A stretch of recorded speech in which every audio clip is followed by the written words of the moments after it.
My name is Mike Africa Jr. I'm a member of the MOVE organization. And as a result of us protesting and fighting against this system, we've been targeted. Many times our family members have been beat by police, shot by police, jailed by police, put in prison for years, decades. Our family was so heavily targeted by the government. At one point, the Philadelphia police flew a helicopter over our house and dropped a bomb on our house and killed 11 of our family members. People that were trying to escape the house, the police shot them back into the house. People that the house was on fire and burning at over 2,000 degrees. And when the people tried to escape the house, the police shot them back into the house. Some of the people that did escape the house were shot and thrown back into the fire. We have suffered many losses for our fight for protecting life, people, animals, and the environment. My parents spent 40 years in prison because of their stance against the system. 2018, for the first time in my life, my parents came home because of the fight and the unity that people have in them fighting for them to come home. The MOVE organization was founded in the early 70s by John Africa. The mission of the organization is to protect life and to encourage other people to protect life too. And when we say life, we're talking about people, animals, and the environment. As a result of having this belief and encouraging other people to protect life, we were targeted by the system and their officials, the police, because when you are protecting life, what you're doing is you're extracting yourself out of the system and supporting it. At the time in Philadelphia, there was a very controversial mayor by the name of Frank Rizzo. He was known for his racism and his brutality against African Americans.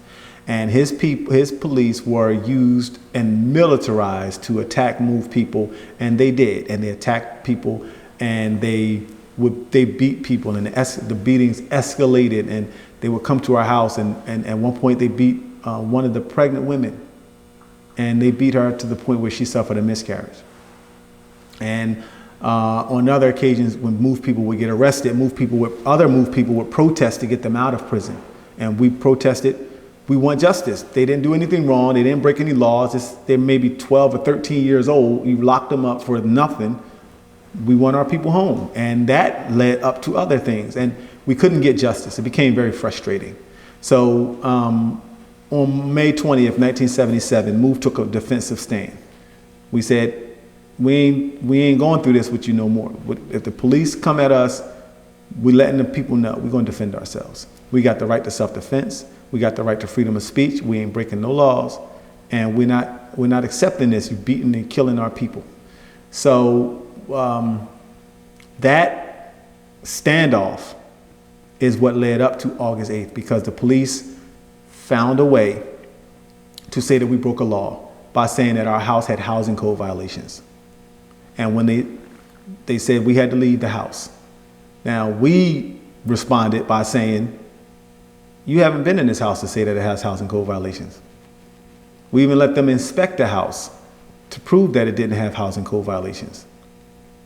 But they said it did anyway, and their response and how they dealt with the housing code violations was to send 600 cops to the house and send bullets raining down on the people in the house, to send water from firemen's water cannons at the people in the house. That led to a police officer being shot because when they were shooting, a police officer was shot. And of course, they blamed it on MOVE. So because of that, the people in the house went to prison. And many people believe that fatal shot could well have been from law enforcement itself. Actually, I was reading that, or I've heard, maybe you could verify that the judge basically said, we don't know where the shot came from, but since an officer died, there has to be consequences. Without knowing anything more than that, sentenced everyone to prison. Is that correct? All 9. So that's the move 9. And I do believe 2 of those individuals died in prison? That's right. Okay. And both your father and mother were sentenced, and there's still 2, is it 2 women? 2 men. 2 men.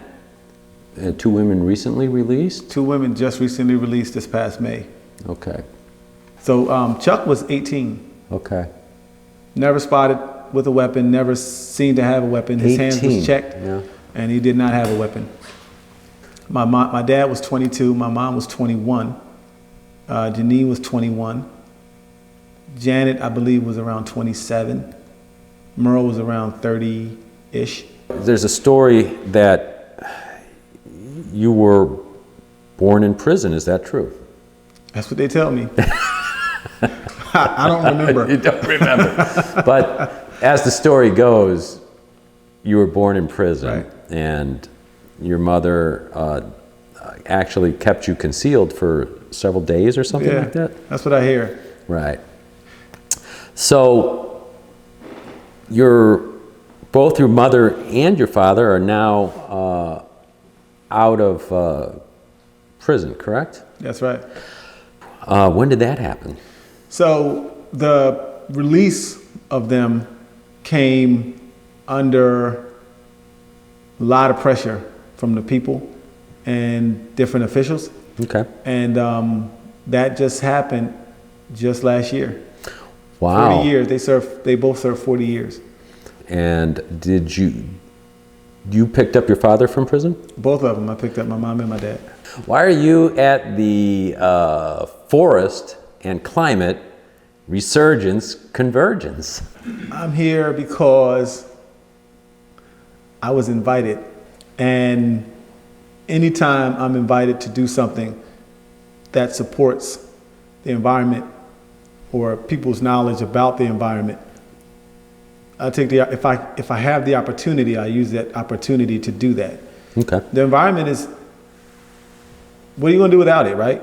I don't care how sharp your speech is about revolutionary action against mass incarceration.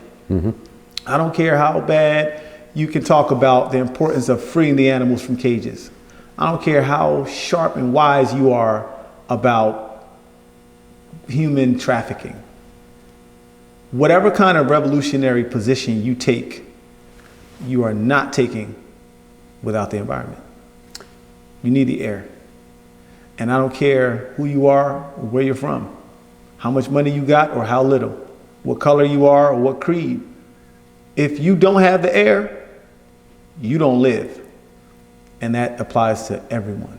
People that are practicing environmental or even like community sharing so that you don't have to get resources from some other place. You share the resources with each other, with your community. That's the biggest threat to the system. It's a big system, right? Mm-hmm. And it can crush people. Yeah. Is there any hope? Is the system bigger than the planet? Is the system bigger than the amount of people that exist on the planet? Is the mentality of the system stronger than the need for the people's air? The system is not powerful. What it is like a parasite that depends on people to carry it around and be the host for it. But it is not powerful. What can the system do without people supporting and endorsing it? Think about the military. The military is a construct set up by the government to protect the country. But when you find out that the branches of the military are actually invading other countries and this, that, and the other, right? Well, the military is big and it's powerful. And there's a lot of people, a lot of weapons and all of that. You got boats, there's ships that are sailed in the Navy. You got men on the ground fighting in the Army. You got the Air Force. Well, how many of those airplanes can fly without people flying them? How many of them ships can sail without people sailing them? How many men makes an army if there's no men for the army? And it's the same thing with the system itself. People support the system, and that's why the system exists. How do you stop the system? Stop it. Stop supporting it, stop using it, and encourage other people to do the same thing. What's your take on Black Lives Matter, Ferguson? I'm just throwing it out there. I mean, thoughts? I think that police should stop killing people. And being that they can't stop killing people, they shouldn't carry guns. And if they can't control themselves, they shouldn't be on the police department. The police are supposed to serve and protect the people. It's not the other way around. Every movement is built. Every movement that exists and has ever existed is built and assembled because they're in opposition to some injustice. And the government is at the forefront of providing those injustices to people.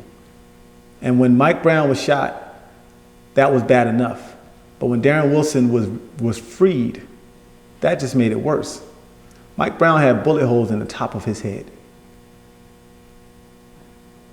If Mike Brown had been the killer of Darren Wilson, would Mike Brown have gone home?